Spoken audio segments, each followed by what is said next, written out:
everyone! Welcome back. So today's video guys, hindi muna ako magtatakal ng credit card. So i-share ko lang muna sa inyo yung recent email na na-receive ko about collaboration proposal sa isang big brand. Okay? And based kasi sa analysis ko dun sa email, hindi siya legitimate. It's a scam.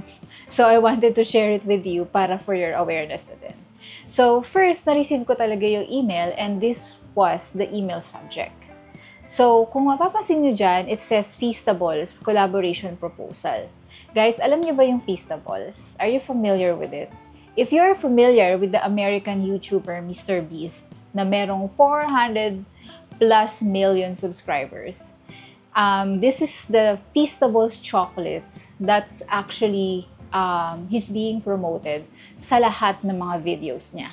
Okay? So, nagulat talaga ako guys. And at first, of course, without doing analyzation first, hindi ko muna inisip na scam or na baka hindi totoo yung email na na-receive ko. Kasi imagine kung mapili talaga ako na one of the creators na makikipag-collaborate with Mr. Beast with Feastables. Wow, di ba?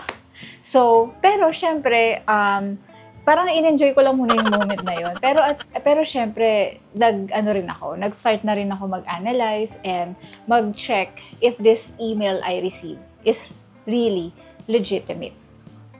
So, when I try to check the email, when I try to think about this email, meron kasi akong mga red flags na nakita.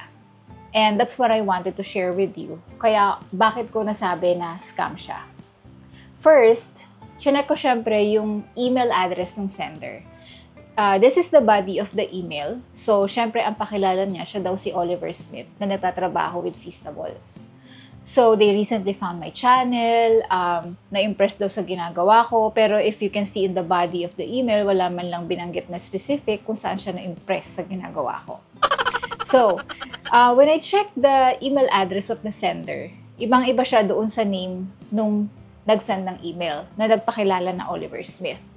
And ito pa yung nakakaloka. Pag click mo yung reply sa email na yan, imbes na yung reply mo, dedirect na doon sa email address ng sender. Yung reply mo, mapupunta siya or madedirect siya sa another email address.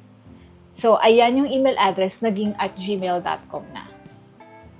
So, doon pa lang, medyo sabi ko something is off.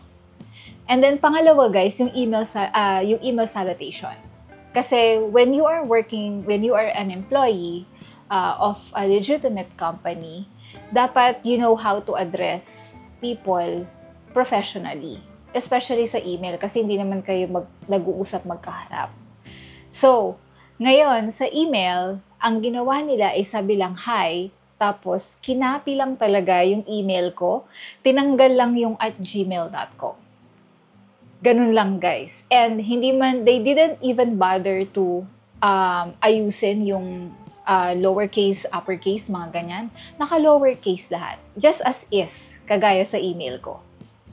And pangatlo is yung body mismo. Kasi when you are proposing a collaboration, first reach out, dapat naka-outline na agad yung mga requirements nyo, ano ba yung benefits para sa creator, ganyan, etc. Pero wala. Ang masaklap pa is if I'm interested daw, I'm the one who needs to reach out to them to get the details. Guys, naka-receive na rin ako ng legitimate proposal before. And in their first reach out, in-outline na agad nila yung detalye ng collaboration. Unlike this one na wala. So, nung na-realize ko na yan, sabi ko ay hindi to legitimate.